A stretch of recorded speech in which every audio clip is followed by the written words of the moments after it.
everyone, I'm Alice from Lone Design Club, and here I have Esther from Fabric for Freedom. We're just going to be talking a little bit about Esther's brand and what it is that inspires her and motivates her to continue on her ethical and sustainable fashion journey. So Esther, if you just want to give us a brief introduction to your brand, that would be great. Yeah, so we are Fabric for Freedom. We're a sustainable women's wear brand. So we produce contemporary, modern, design-led fashion that is ethically made as well, so ensuring that we are fair on people and fair on the environment. And how many people do you work with? Is it just yourself, or? Yeah, so we do have a few of us actually. So I have got a business partner who deals with all the finances and things like that. I have a couple of people helping me with the magazine, and then I have quite a few designers from industry that have come on board with me and helped me develop my ranges.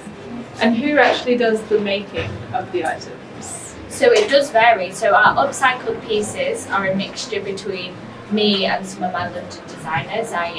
Some of the girls that do the embroidery, for example, are like self-employed embroiderers. For actual production, we do it all made in the UK, so we can guarantee standards and that. So we use some factories that are actually here based in London, so that I'm able to vet them and inspect them myself. And so all UK. And when did you start Fabric for Freedom, and what sort of drove you to do it? Well, I started, so we've been trading 1 year. I started it maybe about a year or so before that. I did a lot of research and networking and things like that so that I could make sure that it was the right move for me. And yeah, so probably about 2 years ago. And what led me to do it was actually just working in the fashion industry. I've been a buyer, I've worked for many high street and designer brands, and I was witnessing firsthand the issues of sustainability or lack of sustainability. So I wanted to create a sustainable fashion brand, but the ones that were out there on the market were just like really uncool and a bit plain. And I thought, well, we need a contemporary ethical brand. We can't all afford to Stella McCartney, so we use them in between. So that's why. Yes, no, I wish I could afford it. And then so that is the reason. And now, in terms of how people can buy your products, reach your products, is it only pop-up stores that you do like this and sell online, or do you have more permanent physical spaces? So we don't have any physical spaces yet, and that's maybe hopefully a plan for next year. We do pop-ups throughout the year, and with a few different companies and Lone Design Club, and we stock online, so it's fabricforfreedom.co.uk. And we are currently developing our wholesale network now to go into wholesale for next year. Amazing. So I personally love the upcycled, recycled parts of your range. Talk us through how you go about finding the pieces to start with, and sort of what the journey is taking that from an old item to a new one. So it's really great actually, because 80% of UK landfill, 80% of products that end up on UK landfill actually could have been recycled. So what we do is we are the middleman before it goes on to landfill. So we have a recycled collection, which is recycled textiles, where we make our own product. And then we have our upcycled collection, where it's garments already made that we repurpose, redesign and reuse. So both of those together means that we can have like a 360 approach to fashion sustainability and ensure that we are preventing environmental issues and impacts.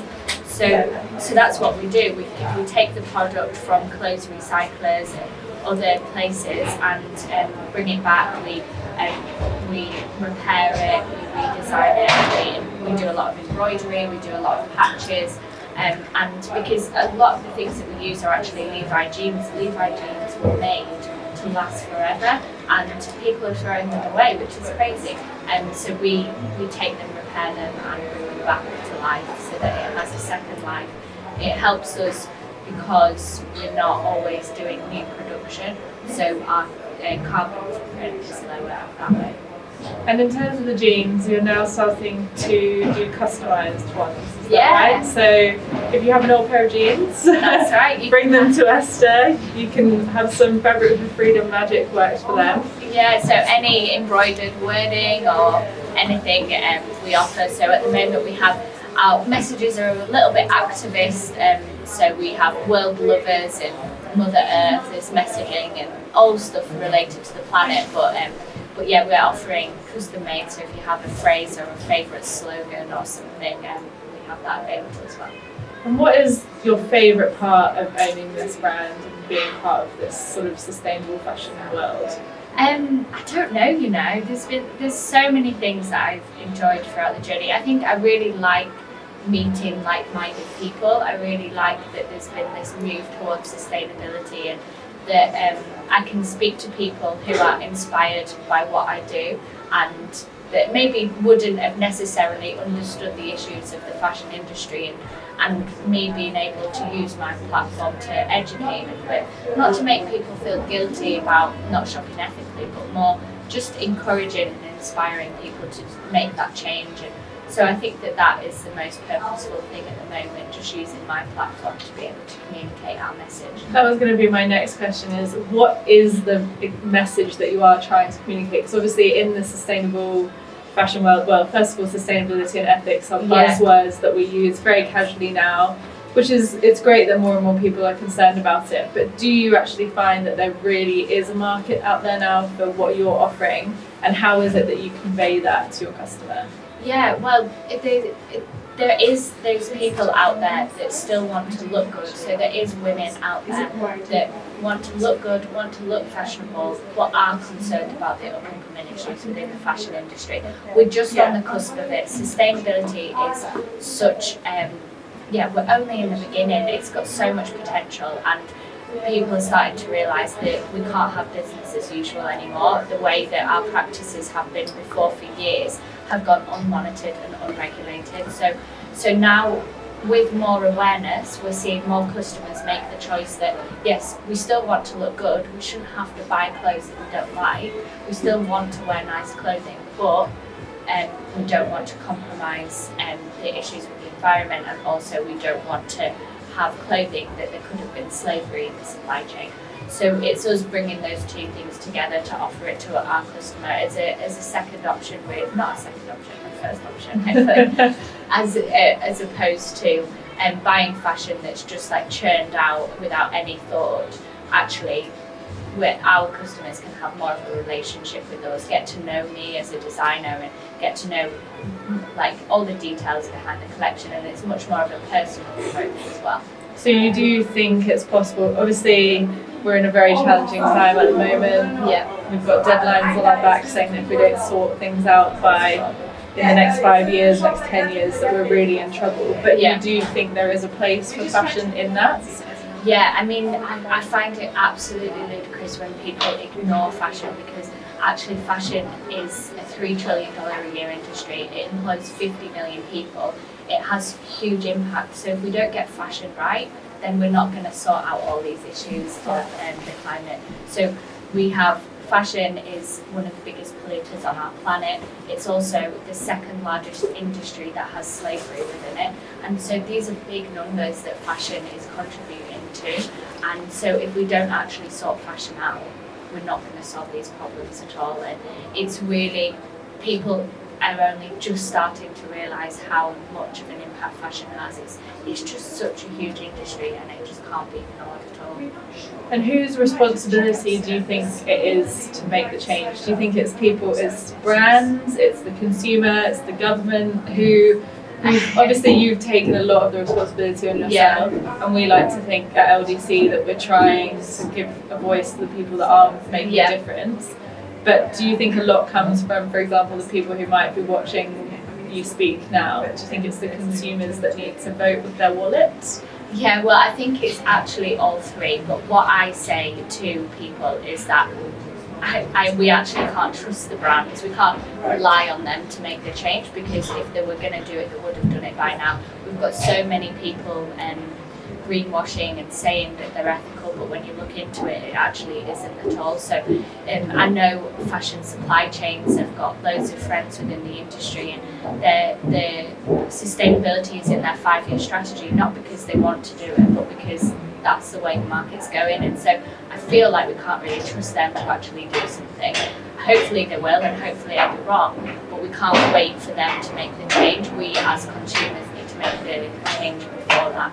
So we need to be purchasing with our wallet. We need to be supporting the startup brands that are doing the good work within the industry to help us grow so that we can then impact further. And also we need to be buying less, buying a bit better. Like sustainable fashion is more expensive, but if you just buy one piece that you can wear that's seasonless and you can wear it time and time again, then you actually save money from catching up with these fast fashion micro trends.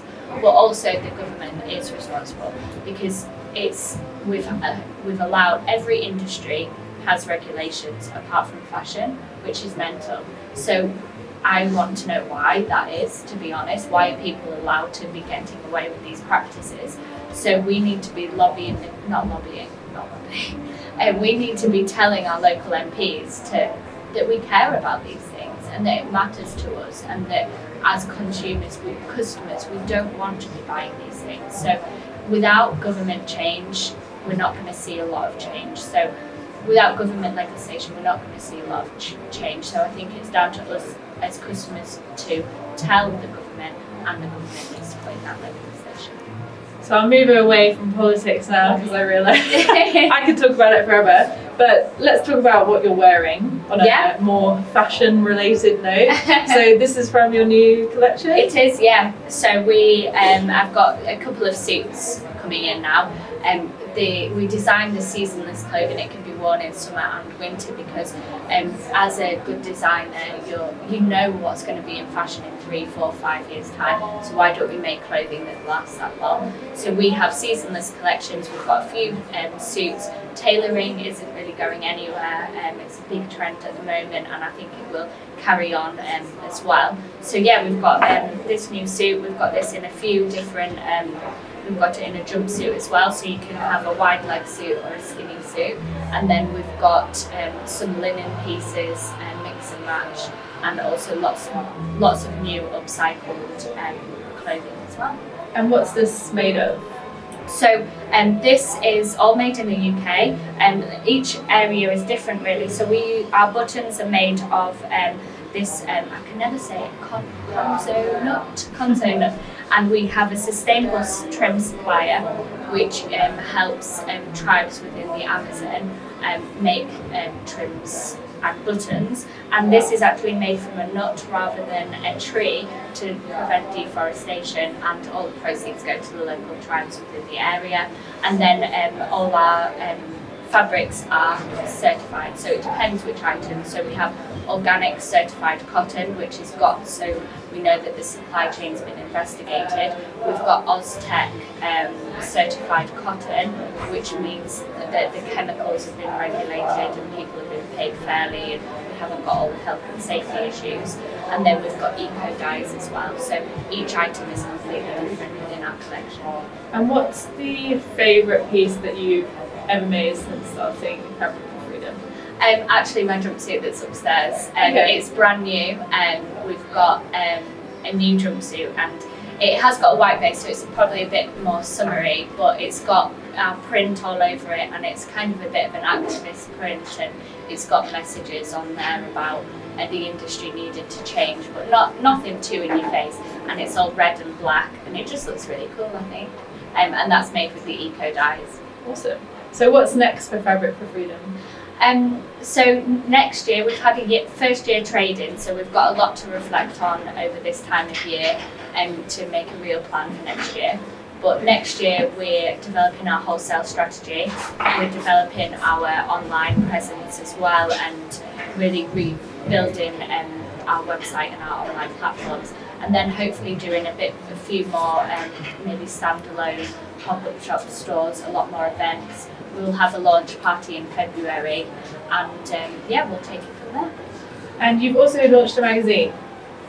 Oh, not officially. Okay, no. You're launching a magazine? No, not quite. I've got people working on our online magazine. Okay, online. But we want to use our magazine as a kind of an educational platform. Okay. Because of my background in the industry, I've had 10 years in fashion, and I've been in buying as well. We feel that we can really educate people a little bit more, and we can come from a place of authority in this sustainability sphere.